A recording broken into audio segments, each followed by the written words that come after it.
Всем привет! За моей спиной находится совсем новый, построенный доходный дом. Здесь любой желающий может арендовать себе квартиру, и стоимость этих апартаментов составляет $3000 в месяц.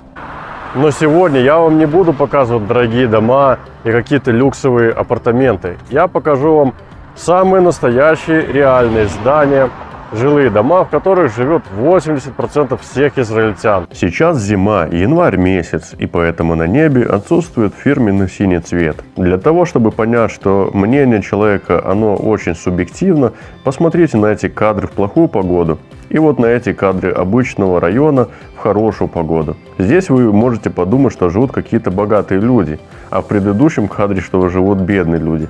Но все наоборот. Красивая картинка приукрашивает объективную реальность. А там, где погода плохая и небо черное, кажется, что все как будто очень даже плохо. Поэтому мы с вами еще обязательно пройдемся по дорогому району, но тогда, когда погода будет нормальная. Но есть два момента, на которых я все-таки хотел бы вначале остановиться. Первый момент. Я не смог пройти мимо этой классной американской старой машины. Не знаю, что это за марка и модель. Если есть специалисты, напишите об этом в комментариях. Второй момент, который я хотел бы озвучить в этом видео, а не в следующем, это неравенство людей. Посмотрите через забор обычной поликлиники Клалит. Здесь располагается вертолет. Почему этот вертолет нельзя расположить там, где живет больше всего людей? Но его нужно расположить именно в богатом районе. Такое ощущение, что там, где живут люди обычные, они не попадают в ДТП, не страдают никакими болезнями. В общем, им вертолет не нужен. Ребята, ну вот и первый наш пациент. Этот дом я еще отношу к нормальным, потому что он чем-то напоминает все эти панельки, хрущевки, которые строились в странах СНГ, откуда мы все в Израиль и поприезжали. И вот эти все домики, в принципе, более-менее похожи. Вот этот дом, он уже немного отличается. По цвету он как бы похож, но вы можете обратить внимание, что у него первый этаж, его как бы не существует. Такие дома называются на ножках. На самом деле эти конструктивные элементы называются колонны, несущие колонны. Вот дом стоит на несущих колоннах. Таких домов в Израиле на самом деле очень много. В объявлениях всегда в обязательном порядке пишут, что дом на ножках, так их здесь называют почему-то, по-простому. Не знаю, с чем это связано, но коренные израильтяне предпочитают жить в других домах. Поэтому в таких домах чаще всего снимают жилье русскоязычное население. Поэтому так и получается, что целый район русскоязычных граждан. Дома на ножках бывают как цветные, так и черно-белые, серого цвета, как обычные панельки хрущевки. Почему вот они начали строить именно на колоннах, мне не особо понятно. Все вот эти типовые домики, но они хотя бы выглядят красиво. Здесь нету мусора, и они все такие ухоженные. В некоторых районах под вторым этажом, да, который считается первым, вот именно между вот этих колонн ставят скутеры, даже машины. Почему я начал именно с этих домов? Да потому что здесь живут бывшие наши с вами сограждане, выходцы из стран СНГ. Украины, России и Беларуси. Обратите внимание на фасады. Они здесь не изрисованы всякими граффити. Здесь нету накиданного мусора. Возле некоторых домов растут даже кусты с красивыми цветами. Не удивлюсь, если их сажают бабушки. За что мне нравятся наши люди, так это за порядочность и за строгость. Даже в той стране, где практикуются однополые браки, хоть и неофициальные, везде все зарисовано граффити, молодежь прокалывает носы, уши и так далее. Наши люди способны сохранить порядок. Кстати говоря, вы заметили проезжающий гольф-кар? Да и вот возле подъезда тоже еще один припаркован.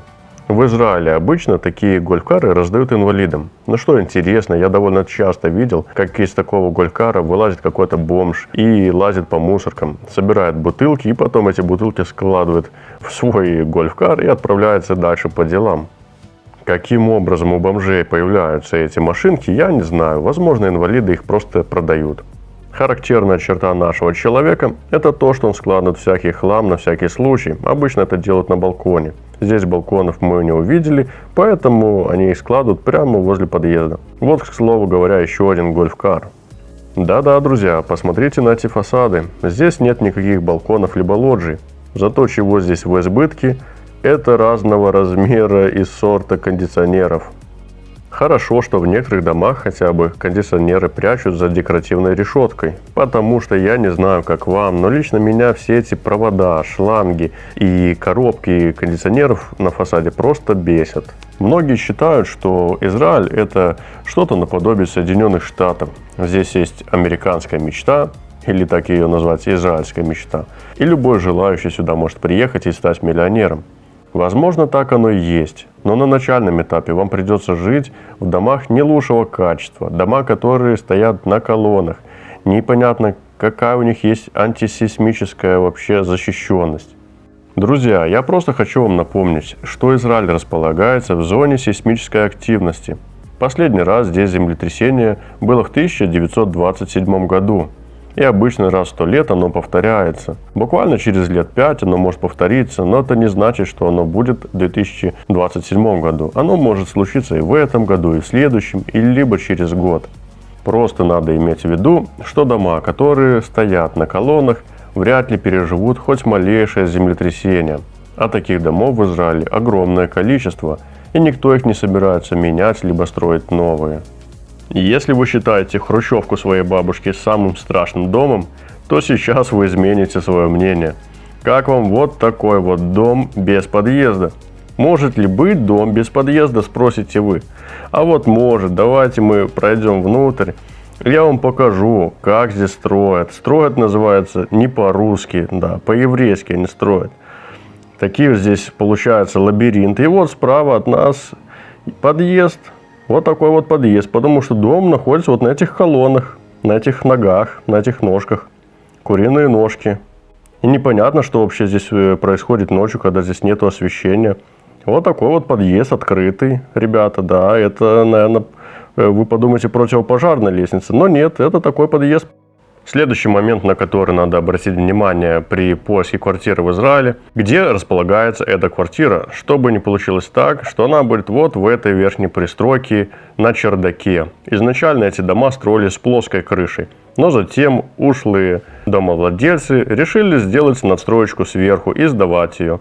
Жить в такой квартире зимой очень холодно, а летом очень жарко, потому что она располагается прямо под крышей. Ребята, ну вообще в принципе нет смысла, что я вам все это рассказываю, показываю. Просто я хочу, чтобы у вас не было культурного шока, когда вы приедете в Израиль с такими надеждами и мечтами, что будете жить в классном доме, либо на вилле с собственным бассейном. Нет, ребята, 90% из вас, репатриантов, либо тех, кто приезжает сюда на заработки, будете жить именно вот в таких домах. Почему?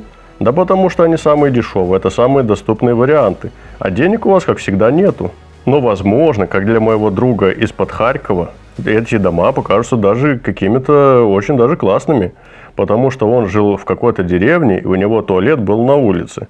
Он когда увидел, что в квартире есть 2 туалета, он просто вот с такими круглыми глазами смотрел и говорил: «Витек, вот это круто, тут 2 туалета, тут два туалета, у меня туалет был на улице». Ну вот для таких ребят, конечно, Израиль это будет классный вариант. Вы подниметесь действительно и сможете зарабатывать. И, возможно, через лет 20 даже купите себе квартиру вот в таком же домике. А может даже и в новом. Ну, как повезет, как устроитесь. Теперь обратите внимание на этот дом, у которого в подъезде нету даже дверей.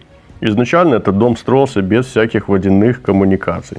Поэтому все кондиционеры, сплит-системы, а также холодная вода, все эти трубочки, они подключены прямо по внешнему фасаду. Конечно же, на него садятся птицы, все это делают своими какашками, но вид, конечно, не очень.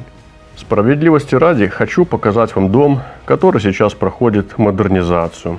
Это один из старых домов, у которого тоже кондиционеры навешаны на фасад, все коммуникации, но сейчас полностью по его периметру поставили опалубку, сделали арматурные пояса, арматурные каркасы и нормально заливают конструктивный бетон. Здесь, получается, теперь у каждого будут нормальные балконы, нормальные террасы, но и дом будет более укреплен.